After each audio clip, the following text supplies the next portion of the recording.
Riyadh, Saudi Arabia CNN. President Donald Trump announced Tuesday that he plans to lift sanctions on Syria following last year's fall of the Assad regime, saying the move will give them a chance at greatness. The removal of the sanctions is a significant win for the Syrian government led by Ahmed al-Sharaa, who seized power after the stunning defeat of the Assad regime in December. It is likely to be seen as a blow by the Israeli government, which escalated military and territorial advancements in Syria in the wake of the Assad collapse. Trump said in remarks to a Saudi investment forum in Riyadh that he made the decision after discussing with its Saudi Crown Prince Mohammed bin Salman, as well as with Turkish President Recep Tayyip Erdogan. Syria, they've had their share of travesty, war, killing in many years. That's why my administration has already taken the first steps toward restoring normal relations between the United States and Syria for the first time in more than a decade, he said. Secretary of State Marco Rubio is expected to meet with Syria's foreign minister in Turkey later this week, Trump said. After decades of brutal rule, the Assad regime fell during the Biden administration in December, and Syria's new leaders have hoped Trump would consider lifting the punishing sanctions on the country.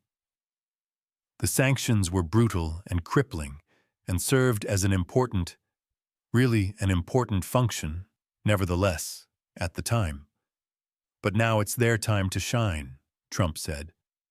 So I say, good luck, Syria. Show us something very special. Trump expressed hope that Syria's new government will hopefully succeed in stabilizing the country and keeping peace. New Syrian President al-Sharaa previously founded a militant group known as Jabhat al-Nusra, or the Victory Front in English, which pledged allegiance to al-Qaeda.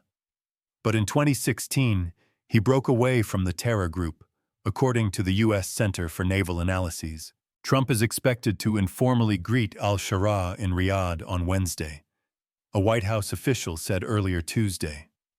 The highest-level engagement to date between the new Syrian government and the Trump administration.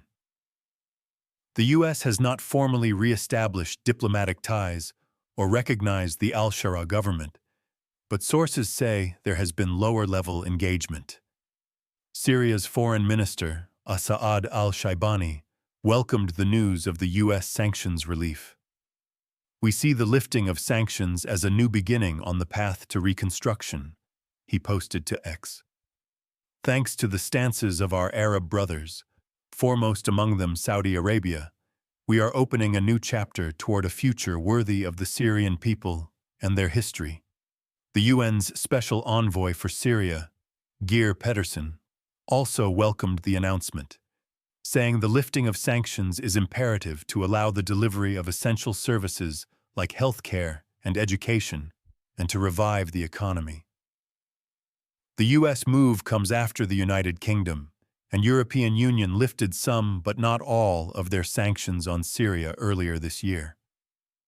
On Capitol Hill, the top senators on the Senate Foreign Relations Committee, Republican Jim Risch and Democrat Jeanne Shaheen, had encouraged the move before Trump's trip.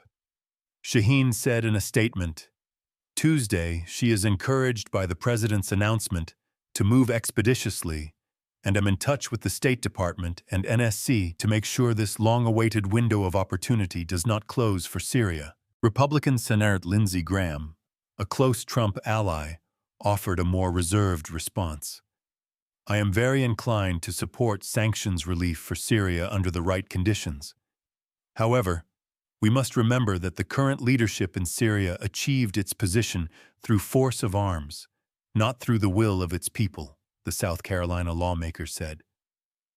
Graham, who said in a press release he had just arrived in Turkey, noted he has been in close contact with Israel, as they are extremely concerned about the state of play in Syria. During this trip, I will be discussing this matter with our allies in Turkey, and will maintain extremely close coordination with our allies in Israel so that we can fully understand the implications of sanctions waivers, he said. Syrians take to the streets to celebrate. Meanwhile, social media videos showed jubilant crowds in the main square of the city of Homs. People were seen wielding Syrian and Saudi Arabian flags as the crowd chanted, "Hail Saudi Arabia! Hail Saudi Arabia! Hail Salman! Hail Salman!" in apparent reference to the Saudi crown prince. Another video from the city showed large crowds gathered outside as fireworks lit up the night sky overhead. "As a revolutionary Syrian, our ultimate goal is to rebuild our country," said Osaid Basha, who was celebrating in Homs.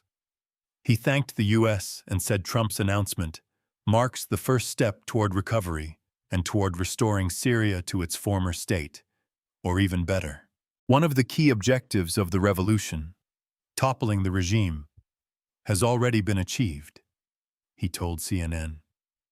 Now the focus must be on moving the country forward.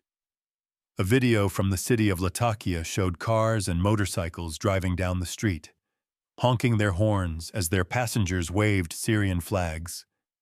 The country's economy and trade minister, Mohammed Nidal al-Shar, shed tears live on air with Saudi outlet Al Arabiya, as he underscored that Syria is now entering a new phase. Syria's revival is about to begin. We are heading toward an economic renaissance now that the international community has reopened its doors to us, he said tearfully, stressing that the country's new government and investors are ready. The Syrian people will soon enjoy an unprecedented level of relief and comfort, he cried. Natasha Hall, a senior fellow at the Center for Strategic and International Studies Middle East program, told CNN that in addition to the announcement marking a win for al-Shara, it is also a win for the Saudi crown prince. Trump is saying this publicly to maybe reassure others that they have the tacit approval to give Syria a better opportunity, a shot. And so the optics of that are quite a big deal, Hall said. Now, if that is also met with some kind of public meeting between al-Shara and Trump, or even a secret meeting, this means that the United States is clearly taking steps in a direction to give Syria a chance to rebuild. Al-Shar told Al Arabiya he expects the impact of the sanctions being lifted to begin as soon as the country is reinstated into SWIFT, a messaging service that connects financial institutions around the world.